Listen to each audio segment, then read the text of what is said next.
Welcome to the recorded lecture on cosmology and social order. I am Dr. Nikolsky, and this is the course Narratives We Live By in the minor Culture and Cognition of the University of Groningen. Today we will focus on mythic cognition. We will look into the basic components of a story, then look into the place of stories in society. Lastly, we will look at the Purusha Suktam, the Vedic hymn, as a creation story, and theorize its underlying experience of the universe. Understanding reality as a narrative is an acquired skill.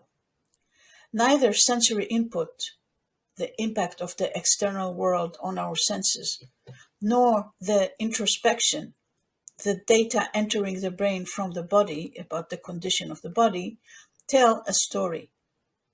Organizing reality in terms of a story is constructed and therefore a skill that has to be learned. The very basic components of a story is a protagonist, a hero, and a plot. These are enough to differentiate between an event and an occurrence, between a stone falling and someone throwing a stone. Many animals can make this distinction. The complexity enters when we look at the protagonist from a theory of mind perspective. Does the audience of the story know that the protagonist is an agented being, that is, a being independent from itself, from the audience, with their own mindset? Great apes know it for sure, to some level, but also other animals, as it seems from the following story.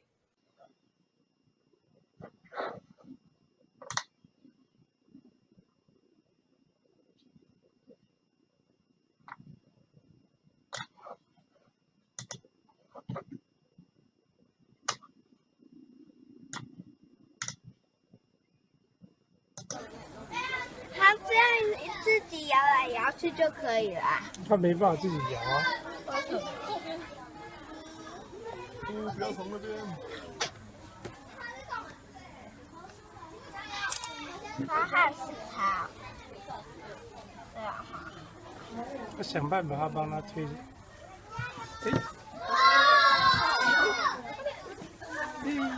加油加油加油！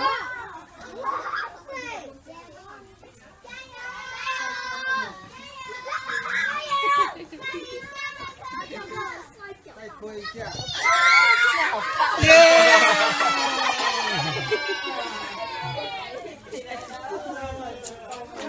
没有拍手。没有拍手。不质感了。The tortoise seems to recognize the situation of the other tortoise. They two may even know each other, and solve the problem of the other tortoise. For humans, it takes a long time to acquire their full capacity of theory of mind. 4 years.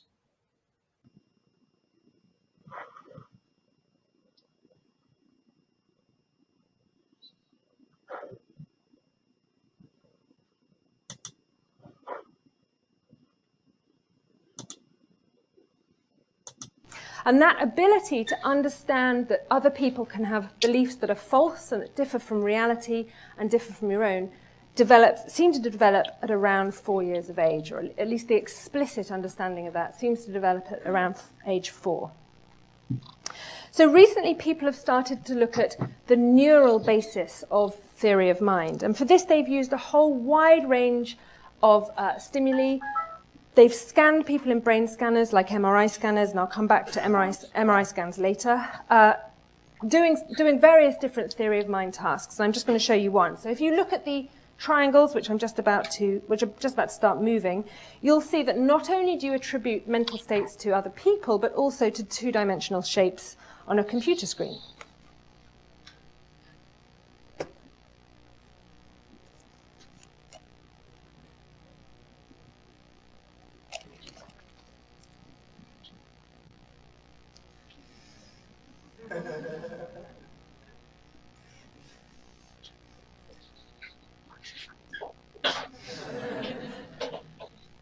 Okay, so I heard from your reactions that you not only see these triangles as living like little creatures or little children, but also as having things like intentions, the big one wanting to coax the little one out of the box or whatever it is, and emotions, the little one being scared and then eventually both of them being happy. Now this is very odd because they are, after all, just triangles moving around on a computer screen. And it shows how, if you like, hardwired the tendency to attribute mental states and emotions is, that we even do it to two-dimensional shapes on a computer screen just because of the way their particular movement patterns appear.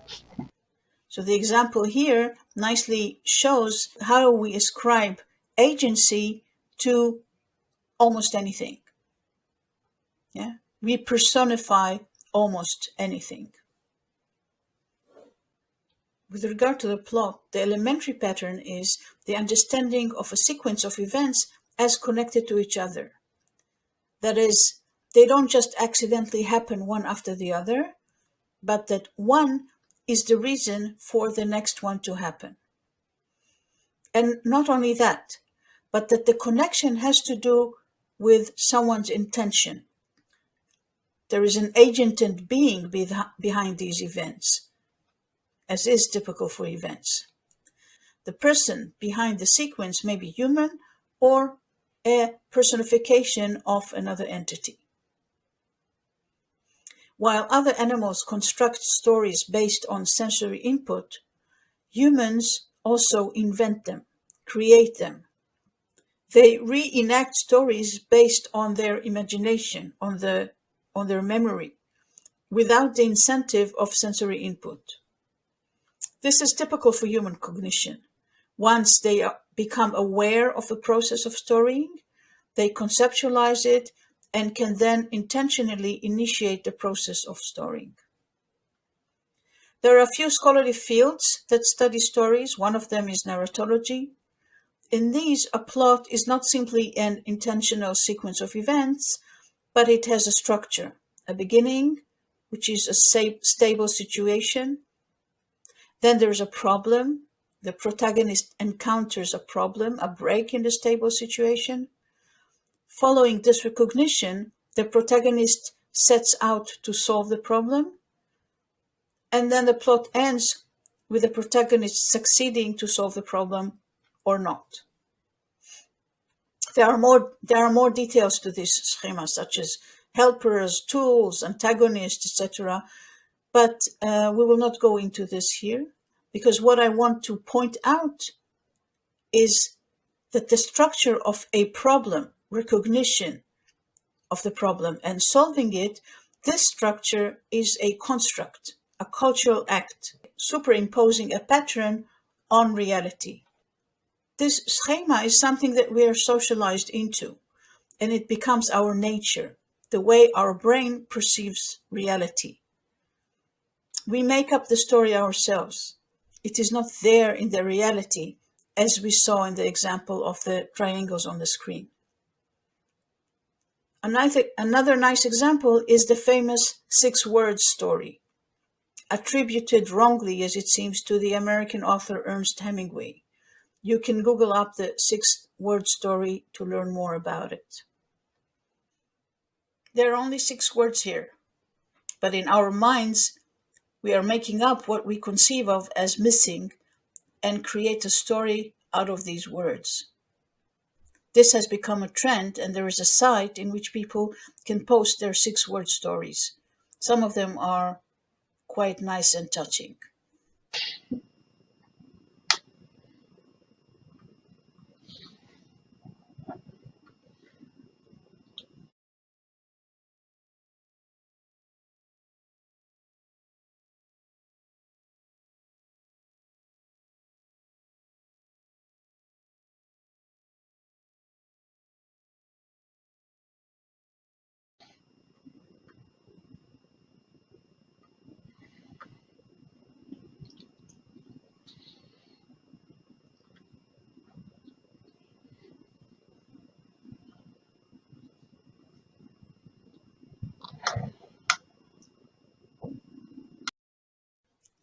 We see then how an author creates a story in the minds of the listeners.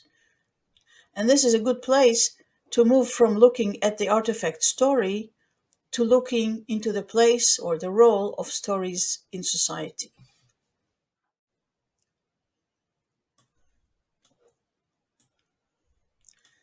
Michael Tomasello is one of the greatest experimental psychologists of our days. Originally an American, he is co-director of the Max Planck Institute for Evolutionary Anthropology in Leipzig. Tomasello devoted his scientific work to understanding human cognition in its cultural context.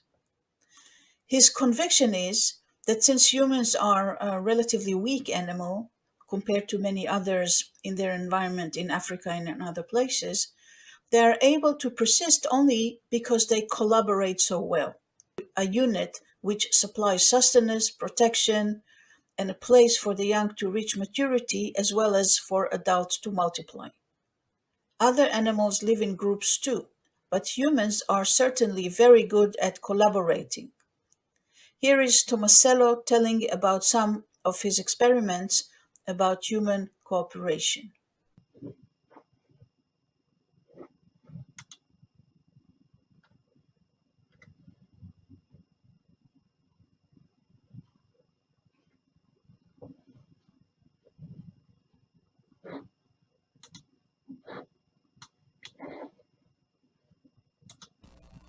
Okay, so the first thing is just look at the way that a human 2-year-old, this child is about 24 months, enjoys his collaboration as he does these things, plays this silly little game with the adult. Now the adult is programmed to kind of be difficult, and that's the whole point. This was actually a pilot subject, and the adult is being difficult on purpose and trying to play around a little bit.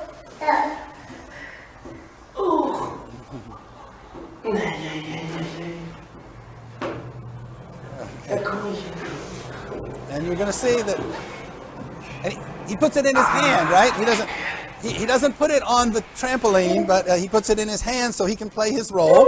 And now we keep going. You can see how much fun the child is having doing this little game. It's just fun to collaborate, even in a silly little game.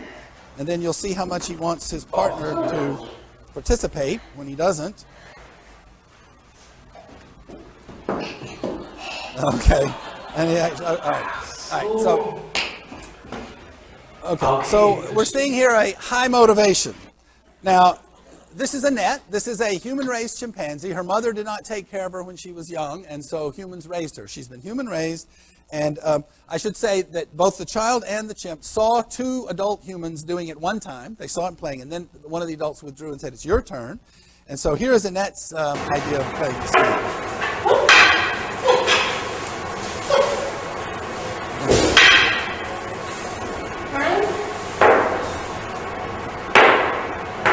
Now she's going to tell her to sit back here, and Annette understands that. Okay, ready? All right, you ready? No. Okay. All right. So there's nothing cognitively difficult about this. There's nothing motorically difficult. Annette can do this if she wants to. All right. Basically, I would gloss this as Annette saying, "This is a stupid game," basically. But I would submit to you that pretty much every species on the planet would say this is a stupid game, except that one. That's the only one that doesn't think it's a stupid game. All right? Why not? Because collaboration is fun, because we're built for it. Stories are one of the tools for creating group cohesion. Mimetic and theoretic cognition also serve this purpose. Mimetic does so by individuals joining the collective look or mimetic activities, such as you can see here, or the haka we saw earlier in the course. Theoretic ways of creating group cohesion are formal and institutional tools, such as a passport or identity card, etc. Mythic cognition does so, creates group cohesion by storying the society, and the most basic story is one of kinship, of who belongs to our family and how our family came about. Such stories are a wonderful way of enlarging the group. What do I mean by this? A person usually knows the people that belong to their immediate group of reference, people that they know firsthand from childhood, and their immediate family and acquaintances. Such a group is the immediate frame of reference, a locus of engagement, a place to act, develop, and cooperate. One can expand the group by including others in the family. That is, declaring strangers as non-strangers, but also by storying common ancestry. Indeed, stories about ancestral origins of a group and the establishment of kinship relationship with neighboring groups help create a larger group in which all members are engaged and are liable to cooperate and not to compete with each other destructively. Telling the story of ancestral origin was the role of the storyteller in many traditional societies. Within such stories, the storyteller also narrates the relationship between the various groups within the society and assigned roles and place in the hierarchy for each. The role of the storyteller was, and actually still is, therefore extremely important, as such a person holds and creates the knowledge about the making of the society. It is to him that we go to learn about the society and our place in it. This is a traditional griot, which is how a person with such a role was called in West Africa.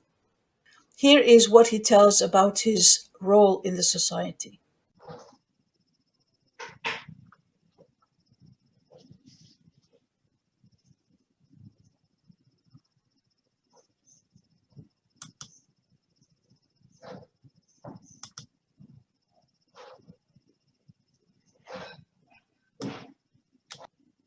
We say in Africa, when a griot die, it's like if a library burn, because we don't write the history and the paper before, but griot have the whole history in his head. So when he pass away, he's going with the history. If he don't have a son to teach him, so that means when a griot pass away, it's like if a library burn.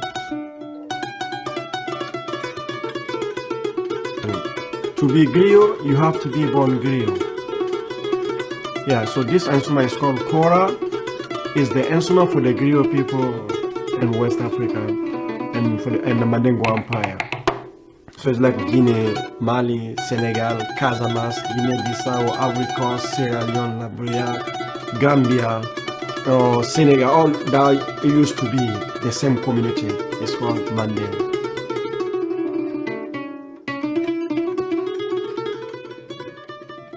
You want to know your history, to know what your great parent come from, what is the family name, what is the meaning for your last name, all that kind of thing. To know that, you have to see the griot and you say, my last name is Kamara, or my last name is Sissoko, or my last name is Gabate, or my last name is Kone. You need to talk to the griot, your family name, and after the griot will sing the song for you.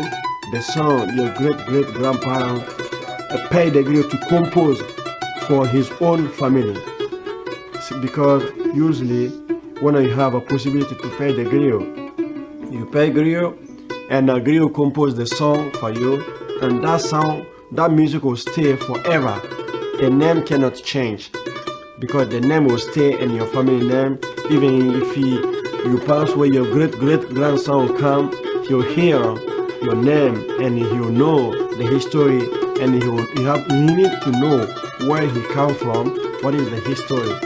That's why we say in Malenke, Gi mera giro nyanya, ateke bambadi. That is a Mandingo proverb. If you would stay in water for 100 years, wood never transform to be fish. Wood will stay wood. The meaning is, you need to know your originality, your history, to know where you come from, and your dignity and your personality.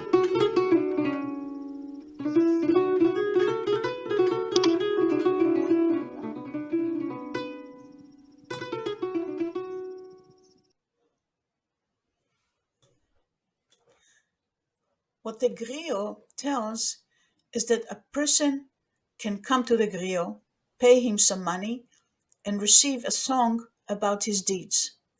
This song is then memorized by the griot and is passed from one griot to another, father to son, and stays forever, as long as the transmission line continues. In this way, this is why, as the griot says in the clip, when a griot dies without an heir, it is like a library is burnt down. This might sound counterintuitive. What does it mean, pays and gets a song? Doesn't the griot, the storyteller of the society, the historian, so to speak, tell the things that really happen, regardless of who is paying? Does he tell only what the people who paid did? Well, yes and no.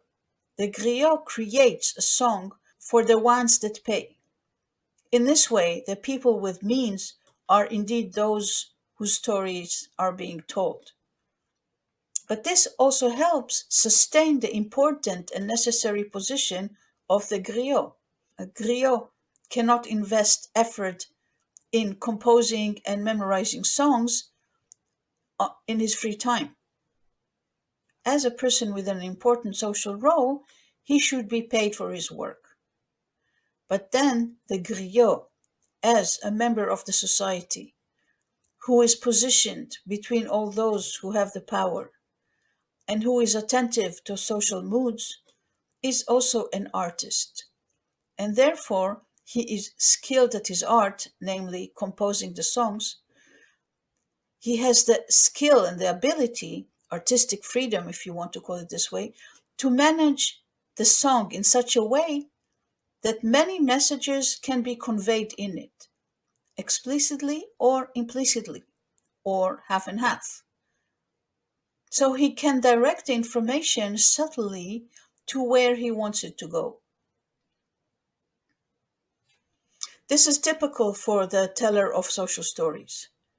The negotiation with a story and the integration of new realities side by side by keeping the old existing story, or song in this case.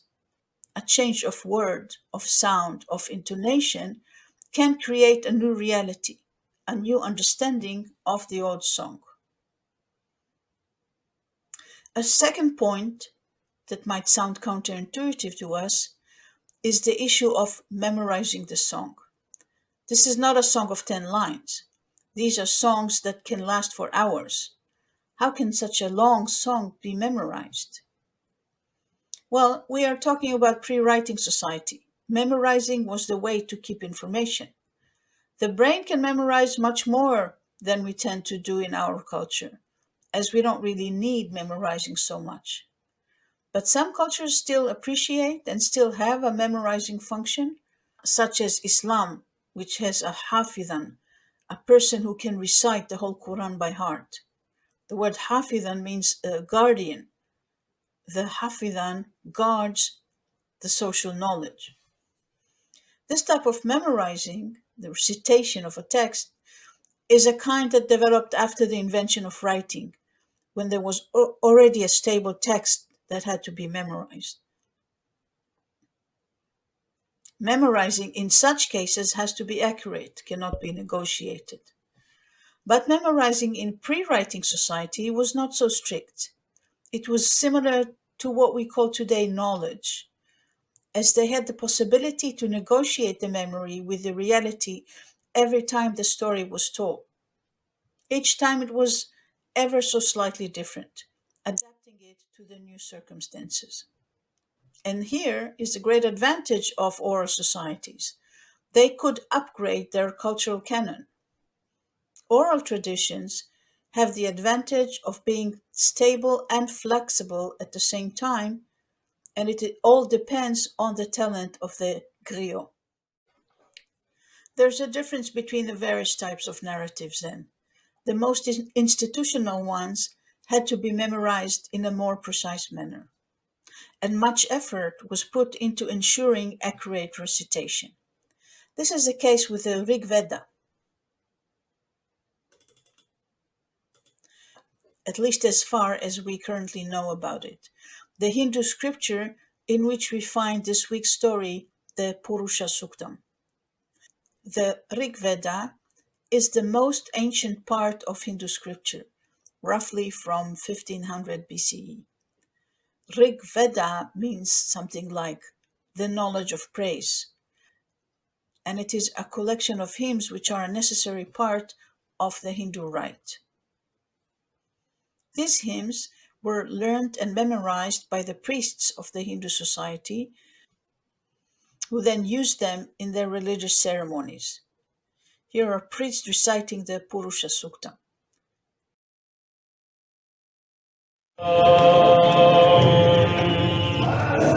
सहस्रशीर्षा पुरुषः सहस्राक्षः सहस्रपाद सभूमिं विश्वतो प्रदुत्पाद्यतिष्ठद्दशाङ्कुलं स्वाहा पुरुषाय इदं नमः ॐ पुरुषये वेदं सर्वं यद्भूतं यच्च भव्यम् भूतान्तत्त्वस्येषा यदन्नेन तिरोहति स्वाहा पुरुषाय इदं नमः एतावानस्य महिमात्तोज्जायांश्च पुरुषः पादोऽस्य विश्वा भूतानि त्रिपादस्यामृतम् दिवि स्वाहा ॐ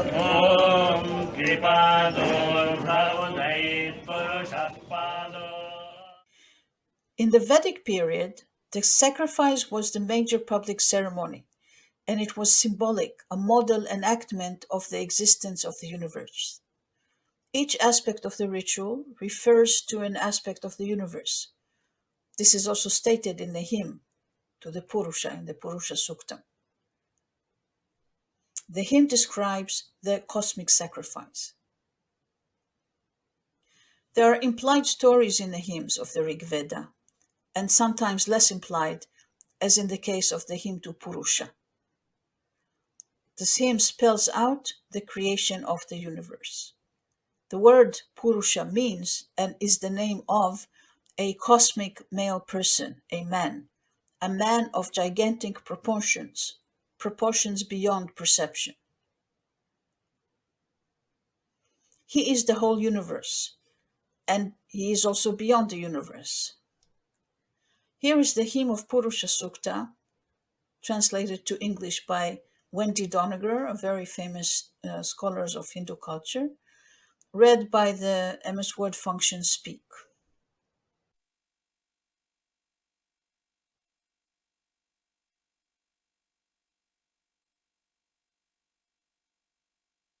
The man Purusha has 1,000 heads, 1,000 eyes, 1,000 feet. He pervades the earth everywhere and extends beyond for 10 fingers' breadth.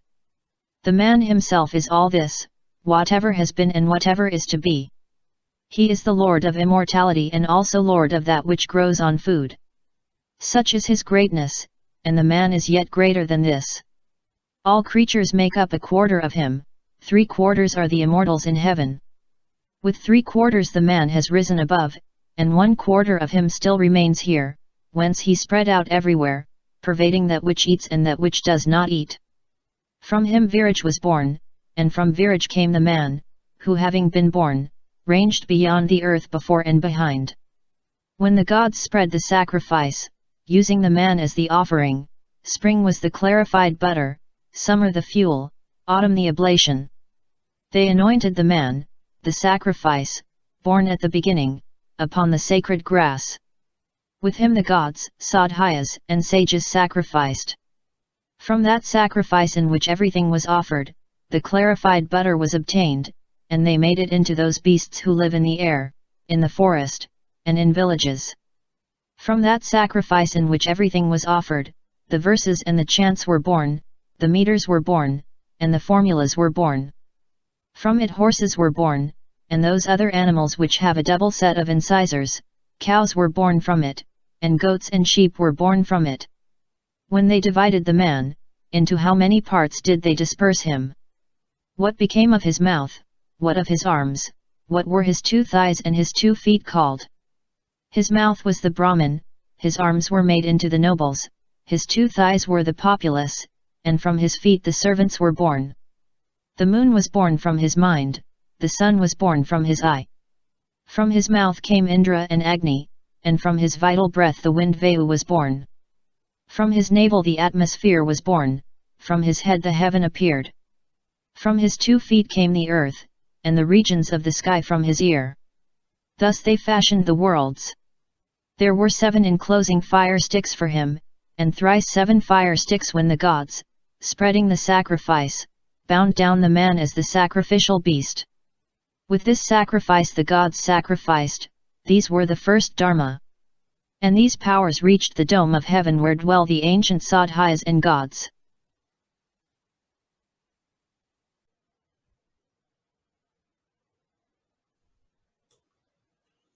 The cosmogonic myth we find in the Purusha Suktam is unlike the ones we know from the Western religions.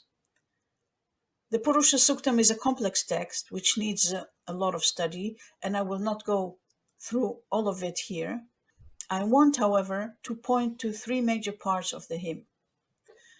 The text is roughly divided into 3 parts.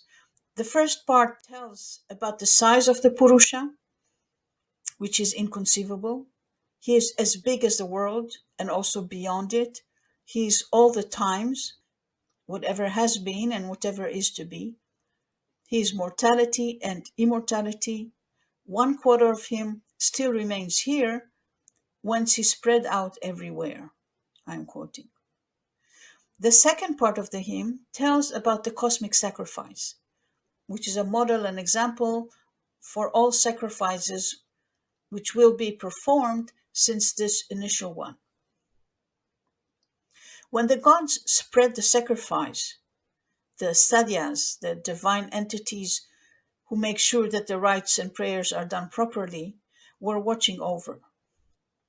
They used the man, Purusha himself, as the offering. Other elements necessary for the sacrifice, such as clarified butter, fuel, and oblation, were supplied by elements from the universe, the seasons. As any object to be sacrificed, also Purusha had to be cut into pieces, divided into parts, as you see here in the picture. His parts make up the Hindu society, the 4 Varnas, the Indian caste system. I'm quoting, his mouth was the Brahmins, this is the caste of the priests. His arms were made into the nobles, his 2 thighs were the populace, and from his feet the servants were born. So the 3 parts of the hymn are description of the Purusha, the sacrifice, and the reality, the universe, the physical and temporal and social, that emerges from the sacrifice of the Purusha, who himself was, in the start of the hymn, the universe. Since Purusha is everything, when he was the thing offered, it entails that everything was offered. And as the sacrifice is the process from which everything is created, everything issued forth from this sacrifice as well. This is a circular description in which Western logic is somewhat lost, to put it mildly. What is quite clear is that the sacrificial ritual, which is duly performed with all necessary and proper components, is sustaining reality, including the social order.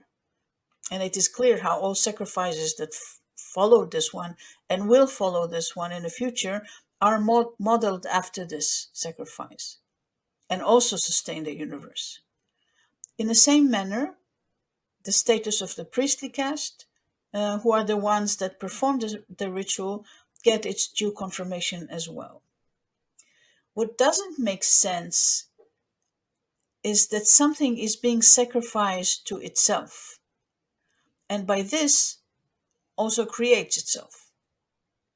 This approach is not linear, as Western narratives usually are. There's no incentive for the action, no goal. It is circular, no beginning and no end, and continues forever. It is its own purpose. Two anthropologists, Handelman and Lindquist, conceptualized the type of universe, the one that we find in the Purusha Suktam description of creation, and the one of Western religions. Handelman, an Israeli-Canadian anthropologist, whom we will meet again when we talk about bureaucratic logic, and Galina Lindquist, who was a Russian-Swedish anthropologist, edited this volume of articles by various scholars, Religion, Politics, and Globalization. They wrote the introduction to the book, which is what editors usually do. In this introduction, they say, human propensity toward holistic organization in multiple domains on multiple levels is profound and cannot be reduced simplistically to historical processes nor to particular social formation. That is, humans tend and want to explain the everything, the wholeness of whatever phenomena they attend to. This, of course, holds true when explaining the coming into existence of the universe as we perceive it. When discussing how the ontological worlds are holding together in human metaphysical thinking, that is, in human imagination, Handelman and Lindquist differentiate between two major systems.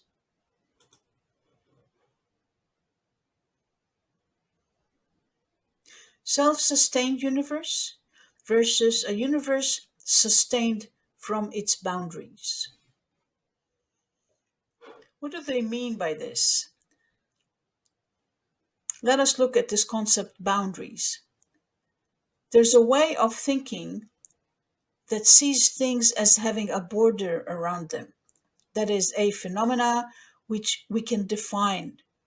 And then outside this definition, it is not this phenomena, and inside of this definition, it is. For example, this circle. It has clear-cut borders. We know what is inside and what is outside. However, there's a way of thinking which sees such borders as elusive. That in fact, whenever one comes close to the border, one realizes that it is more of a continuum than a border. And it is at the border that things become hazy, that they become unclear. It is at the core, the inside, in the middle, not the border, where we can find the phenomena that we want to find. It exists, so to speak, from the middle, and the binary understanding of reality is not very productive. And when we talk about the universe, according to Handelman and Lindquist, the monotheistic religions that see God as a separate entity, which is inherently different from the world, as the God of the medieval philosophers was, God is then outside the world and sustains it from the outside. It was a grave heresy for scholastic medieval philosophers to think that we understand God with our human mind, or that we are, God forbid, gods ourselves. I'm talking about the God of the philosophers because we can hear other voices in other types of Christianity, and we can think of the idea that God became human in the person of Jesus as breaking the sharp distinction between God and the world. As for the universe that sustains itself, think of this cauliflower, for example, with its fractalic shape. It is created from the inside out. And although it looks like it has borders, it is actually created by divisions that react to the immediate surrounding and not follow a top-down instructions. But how can something sustain itself? Here is a system that sustains itself. These forms are not created by instructions or by a leader, but by the individual behavior of each unit that reacts to its immediate surroundings.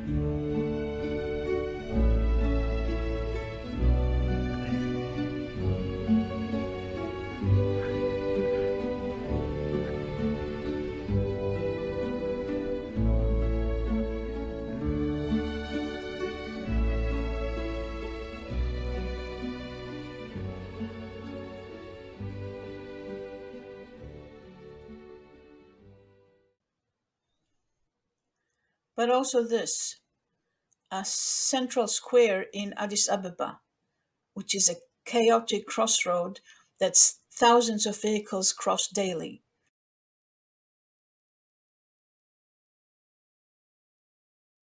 And in spite of there not being any strict guidance, at least at the time when the video was filmed, the square still executes its role properly and each driver arrives safely at their destiny.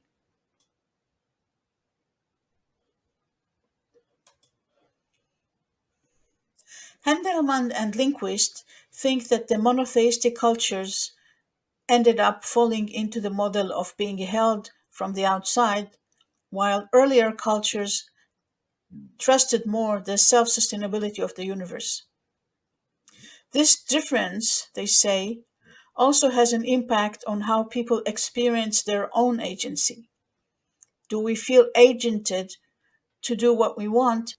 Do we trust ourselves to judge rightly our social self, our interaction with others, our natural cooperation nature, or are we looking for instructions on how to behave properly? One final word about the cosmogonic explanation that has no incentive behind the creation of the universe and of life. Perhaps the self-sustained universe is the direction in which our scientific explanation of creation is going. There's no reason for the coming into existence in the Big Bang theory. But what is different in our scientific explanation from the self-sacrificing of itself for itself of the Purusha is the non-personal nature of the scientific explanation, as opposed to the Purusha, who is the most person that a person can be, the primordial person. This has to do with the theoretic nature of the scientific explanation, as opposed to the Vedic description, which is formulated with the tools of the Mythic cognition. As we have seen during the first lesson of the course, the scientific explanation does not create much engagement in most people. But we will talk about this later on in the course. For your assignment this week, please let me know what you think of the Purusha Suktam. How do you think its schema is different from the schemata to which you are used, if it is different? And do you think the self-sustaining universe is a good category for explaining the Purusha Suktam in comparison to linear systems? Can you think of any self-sustaining system that you have in your life or in your society? Upload your assignment in the link below until the due date. See you next week.